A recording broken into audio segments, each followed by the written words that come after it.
அனைவருக்கும் அன்பான வணக்கம். பஞ்ச சபைகளில் முதல் சபையாக விளங்கக்கூடிய நடராஜ பெருமான் ஆனந்த தாண்டவம் ஆடக்கூடிய பொன்னம்பலம் வீற்றிருந்து அருள் புரிகின்ற சிதம்பரத்தை பத்தி தான் இன்னைக்கு பார்க்க போறோம். வாங்க. சிவபெருமான் பலவிதமான நடனங்கள் ஆடினார். பல அற்புதமான தாண்டவங்களை அவர் புரிந்தார். அதுல சபைகளாக அவை உருவாக்கப்பட்டவை 5.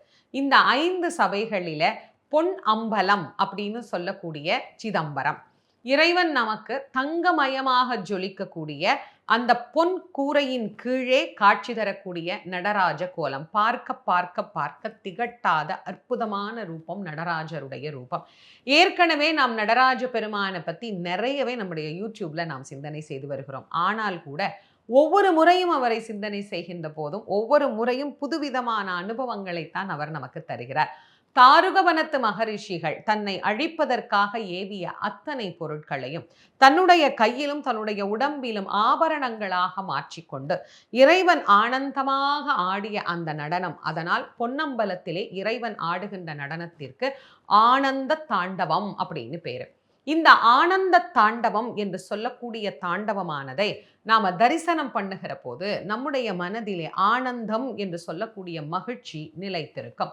கோயில் அப்படின்னு சொன்னாலே சைவர்களுக்கு அது சிதம்பரம் தான்.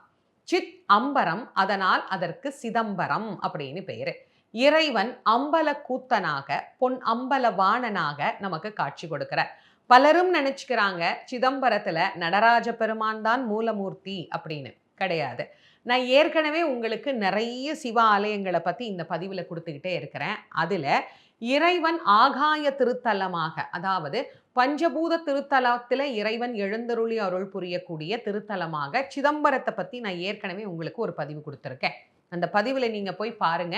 இது வரைக்கும் நீங்க பார்க்கலனா, சிதம்பரத்தினுடைய மூலவராக திருமூலநாதர் அப்படின்னு சொல்லக்கூடிய இறைவன் தான் அங்கே எழுந்தருளி அருள் புரிகின்றார். நடராஜ பெருமான் அப்புறம் அங்க எப்படி வந்தார்? அவர் வந்ததற்கு ஒரு வரலாறு இருக்கு இல்லையா? பதஞ்சலி வியாக்கிரபாதர் இறைவன் பக்கத்திலேயே, நடராஜர் பக்கத்திலேயே எப்போதும் இருப்பாங்க. ஒருத்தருக்கு புலிக்கால், இன்னொருத்தருக்கு பாம்பு கால். இவங்க ஏன் இங்க இருக்கிறாங்க? சுவாமியே அவங்களுக்கு முன்னாடி நடனம் ஆடுகிறார்.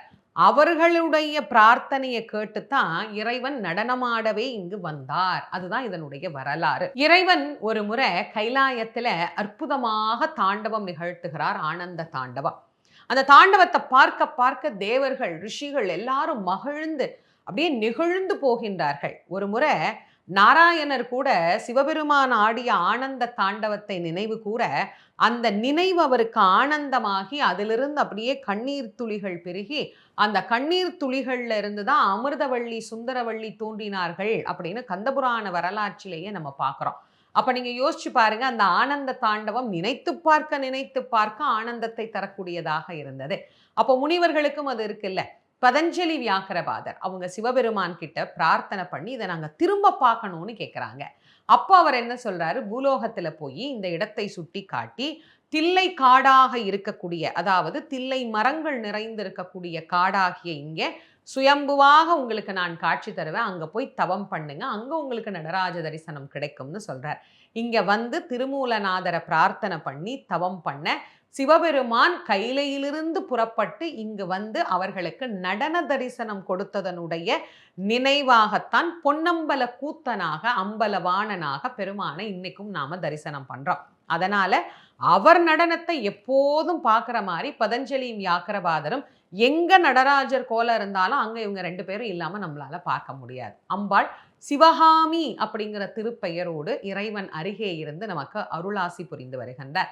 இந்த நடராஜ தத்துவம் உலக இயக்கத்தின் தத்துவமாக, உலகத்தில் இருக்கக்கூடிய உயிர்களின் ஆட்டத்தின் தத்துவமாக, அவர் ஆடுவதனால் தான் உலகமே ஆடுகின்றது என்கின்ற ஆட்டத்தின் தத்துவனாக நமக்கு காட்சி தரக்கூடிய அற்புதமான ரூபம் நடராஜ பெருமானுடைய ரூபம்.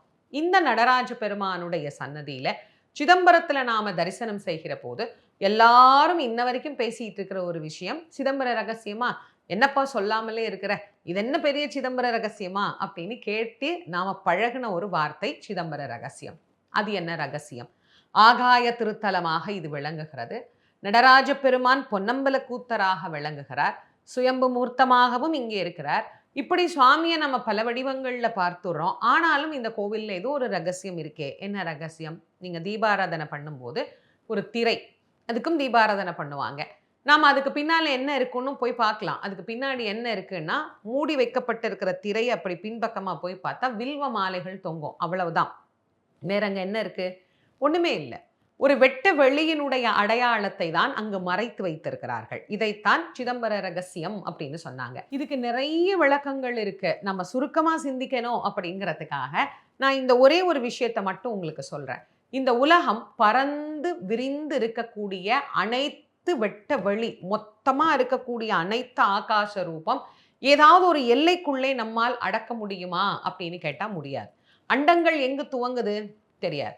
அது எங்க போய் முடிகிறது? அதுவும் தெரியாது. ஆனா, முடிவும் அற்ற, தொடக்கமும் அற்ற ஒன்றுக்கு தலைவனாக ஒருவர் இருக்கிறார் அப்படின்னா, அவருக்கு தொடக்கமும் இருக்காது, முடிவும் இருக்காது. அதனால தான் சிவபெருமானை ஆதியும் அந்தமும் இல்லா அரும்பெரும் சோதியன் அப்படின்னு நமக்கு சொல்றாங்க. அப்ப அந்த சிவபெருமான் எப்படி இருக்கிறார்? எல்லாமாய் பறந்திருக்கின்றார். அவர் வெட்ட வெளியாகிய அந்த வெளிக்குள்ளே நிறைந்திருக்கக்கூடிய தன்மையனாக இருக்கின்றார். ஆக இறைவன் ஓரிடத்தில் மட்டும் இருப்பவர் அல்ல, எங்கும் வியாபித்திருக்கக்கூடியவர் என்பதை காட்டுவதாகத்தான் நமக்கு சிதம்பர ரகசியமாக மறைத்து வைத்து அதை காட்டுகிறார்கள். அப்படி எங்கும் இயங்கும் சக்தியான நடராஜ கோலத்தோடு இறைவன் ஆடிய அந்த சபைதான் பஞ்ச சபைகளிலே நமக்கு பொன்னம்பல சபையாக இங்கே விளங்கி கொண்டிருக்கிறது. இந்த பொன்னம்பலத்தில் வேயப்பட்டிருக்கக்கூடிய தங்க ஓடுகள் பார்த்தீங்கன்னா 21,600 அப்படிங்கிற ஒரு எண்ணிக்கை. இந்த எண்ணிக்கை என்ன அப்படின்னா, நாம ஒரு நாளைக்கு விடக்கூடிய நம்முடைய மூச்சு காற்று சராசரியாக 21,600 அப்படின்னு கணக்கிடப்படுகிறது. அதே மாதிரி 72,000 ஆணிகள் கொண்டு அது அங்கே வேயப்பட்டிருக்கிறது. இந்த 72,000 அப்படிங்கிறது நம்முடைய உடல்ல இருக்கக்கூடிய நாடி நரம்புகளினுடைய கணக்காக நமக்கு சொல்லப்பட்டிருக்கு. இந்த கோயிலுக்கு 9 வாயில்கள், நம்முடைய உடலுக்கும் 9 வாயில்கள் அமைய பெற்றிருக்கிறது. பஞ்சமய கோஷங்களால் ஆனது இந்த உடம்பு. இங்கே 5 பிரகாரங்கள் அமைந்திருக்கின்றது. அதே மாதிரி இங்கே 5 படிகள் உண்டு. அந்த நடராஜ மேடைக்கு போறதுக்கு பஞ்சாட்சர படிகள் அப்படின்னு அதற்கு பேரு. இறைவனுடைய 5 நாமங்களை சிவாய நம அப்படிங்கிற அந்த பஞ்சாட்சர மந்திரத்தை படிகளாகவே கொண்டு அமைக்கப்பட்டிருக்கிறது. நம் உடம்பே ஒரு சிதம்பரத்தின் வெளிப்பாடு. அதனால்தான் திருமூலர் தன்னுடைய திருமந்திரத்துல சொல்றார், உள்ளம் பெருங்கோயில் உன் உடம்பே ஆலயம், வள்ளல் பிரானார்க்கு வாய்கோபுர வாசல், தெள்ளத் தெளிந்தார்க்கு ஜீவன் சிவலிங்கம், கள்ள புலனைந்தும் காணா மணி விளக்கே அப்படின்னு நமக்கு சொல்றார். அப்படி ஆலயம் என்பது நம்முடைய உடலோடு தொடர்புடையது என்கின்ற அமைப்பை அப்படியே பிரதிபலிக்கும் வண்ணமாக ஒரு பிரம்மாண்டமான கோயிலாக நீங்க ஒரு 10 நாள் சுத்தி பார்க்கலாம் இந்த கோயில. இதுவரைக்கும் சிதம்பரம் போகாதவங்க கண்டிப்பா வாழ்க்கையில ஒரு முறையாவது போய் பாருங்க. நந்தனார் நாளை காணாமல் இருப்பேனா அப்படின்னு பதறி கதறி ஓடிப்போய் சரணாகதி அடைந்தது இந்த நடராஜரைத்தான்.